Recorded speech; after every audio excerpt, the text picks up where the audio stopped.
Hello दोस्तों, आप सभी का स्वागत है एक बार फिर से नए ब्लॉग में। तो ये जो वीडियो शूट है ये छठ पूजा के दिन का नहाए खाए से है। एक्चुअली मुझे लेट हो गई थोड़ी सी, क्योंकि सभी काम मुझे ही करनी पड़ती है। तो सबसे पहले दिन होता है बिहार का जो महापर्व होता है, उसमें सबसे पहले होते हैं कद्दू भात में, जिसे हम चने के दाल बनाते हैं। आलू परवल आप बना सकते हैं, या तो आलू गोभी की सब्ज़ी बनाती है। उसके बाद चावल बनता है, कद्दू की सब्ज़ी बनती है, और इसी तरह से बहुत तरह के पकौड़े वगैरह बनते हैं। जैसे हमारे घर में बहुत तरह के बनते हैं, और इस तरह का प्रसाद हमें नहाए खाए के दिन पहले मिलता है।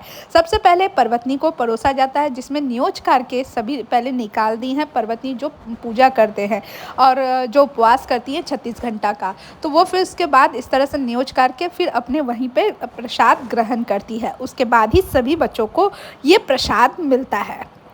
तो ये हो गया छठ का दूसरा दिन, पहला दिन। फिर अब चलते हैं दूसरे दिन, जिस दिन हम खरना पूजा करते हैं। उस दिन सबसे पहले देखते हैं चावल को अच्छे से साफ़ किया जाता है। उसके बाद मिट्टी के चूल्हे, या तो आप इस तरह के लोहे के भी चूल्हे होते हैं, उसमें ना आग लगा के, मतलब लकड़ी, आम के लकड़ी के पे आपको इस तरह से पतीले पे आप आग रख के उस पर दूध को, और हमारे यहाँ पहले थोड़ा सा ना भगवान अग्निदेव को दिया जाता है। उसके बाद इसे चावल डाल के खीर तैयार की जाती है, जो कि मिट्टी के चूल्हे पे बनाए जाते हैं। उसके बाद आटा सान के रोटी बनती है। तो कुछ इस तरह का प्रसाद बनता है।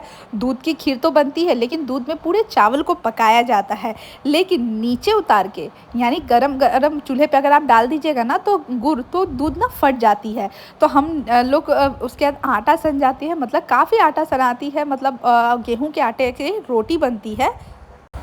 और खीर में जो है ना, देखिए नीचे उतार के थोड़ी देर ठंडा होने दे दिया जाता है। उसके बाद जो गुड़ है, मैंने उसे मतलब मेरी छोटी जो सास है वो गुड़ को अच्छे से पिघला देती है। उसके बाद इसमें गुड़ को डाल दिया जाता है, जो कि दूध में डाला जाता है, और यहीं बन जाती है दूध के खीर, यानी गुड़ वाली दूध की खीर बन जाती है। सब जगह अलग अलग तरीके से बनाए जाते हैं। बहुत जगह छठ पर्व में ना चावल, दाल, पीठा, रोटी वगैरह बनते हैं। तो सब जगह की अलग अलग मान्यता है। हमारे यहाँ बनते हैं खीर और रोटी, जो कि गुड़ की खीर होती है, और गेहूं के आटे की रोटी बनती है, और उसमें घी लगाए जाते हैं। उसके बाद क्या किया जाता है, केले के पत्ते परोसे जाते हैं।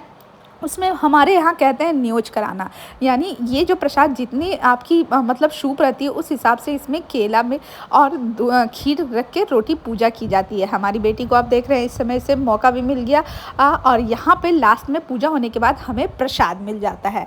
सभी लोग प्रसाद ग्रहण करते हैं, सभी बच्चे प्रसाद ग्रहण करते हैं, और छठी मैया का दूसरा दिन जो कि पार हो जाता है, जिसे हम खरना पूजा करते हैं। अब होता है 36 घंटा का व्रत, जो कि आपको छठ के ठेकुआ बनाया जाता है, जिसमें आपको देख रहे हैं कि इस तरह से ठेकुआ बनाया जाता है। गुड़ डाल के घी में छाना जाता है। आपको गुड़ और गेहूं के जो आटा पिसवाए जाते हैं ना, उसमें घी डाल के, मोयम डाल के ये गुड़ की खीर तैयार हो रही है। और हमारी चेहरे आप देख सकते हैं, क्योंकि रात के 1 बजे से हम लग चुके थे ठेकुआ बनाने में, क्योंकि बहुत सारी ठेकुआ बनाई जाती है।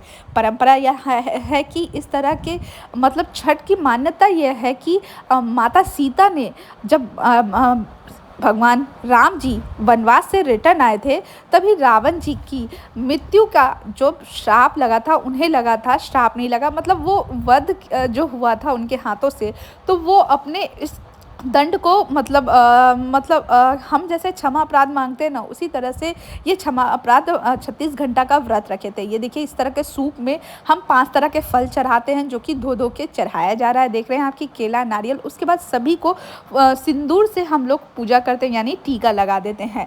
और इस तरह से हमारे यहाँ नदी नहीं जाते हैं, बहुत जगह नदी, तालाब, पोखरा जाते हैं आपको अर्घ देने के लिए। तो हम इस तरह का घर में ही बना लेते हैं, और यहीं पर छठ पूजा की, मतलब पूजा की जाती है। हमारे यहाँ अर्घ दिया जाता है, जो कि आपको पानी में खड़ा होके, और यही दौरा में सभी जो सूप अभी तैयार हुआ था ना, वो सूप ले जाया जाता है। और दौरा देखिए, इस तरह से सूप को सजा दिया जाता है घाट के चारों ओर। तो हम लोग इस समय, और पर्वतनी खड़ी हो जाती है पानी में, और इस तरह से सूर्य भगवान को, डूबते हुए सूर्य को पहला दिन अर्घ दिया जाता है।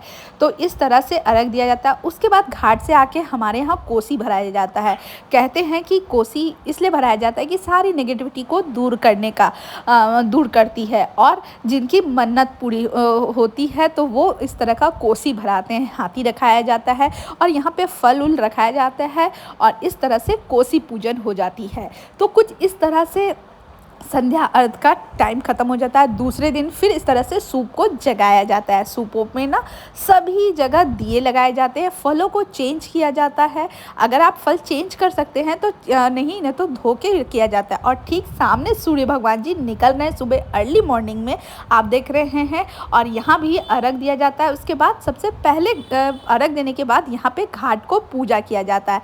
कहते हैं उगते हुए सूरज को अर्घ दिया जाता है, डूबते हुए सूरज को भी और उगते हुए सूरज को। और सामने आप देख रहे हैं कि पर्वतनियों का साड़ी धोने की परंपरा होती है। हम बिहारी इस तरह से छठ पूजा पूरा करते हैं, जो कि 4 दिन का त्यौहार रहता है। उसके बाद विसर्जन करते हैं। इस तरह से सभी फूलों और दियों को पानी में बहा दिया जाता है और नाक से सिंदूर किया जाता है, जो कि हमारे बिहार में ये मान्यता है कि सभी सुहागनें जो कि नाक से अपने मांग को भरती हैं, वो भी पीला सिंदूर से, तो ऑरेंज सिंदूर से। तो कुछ इस तरह से हमारा बिहार का पर्व ख़त्म होता है।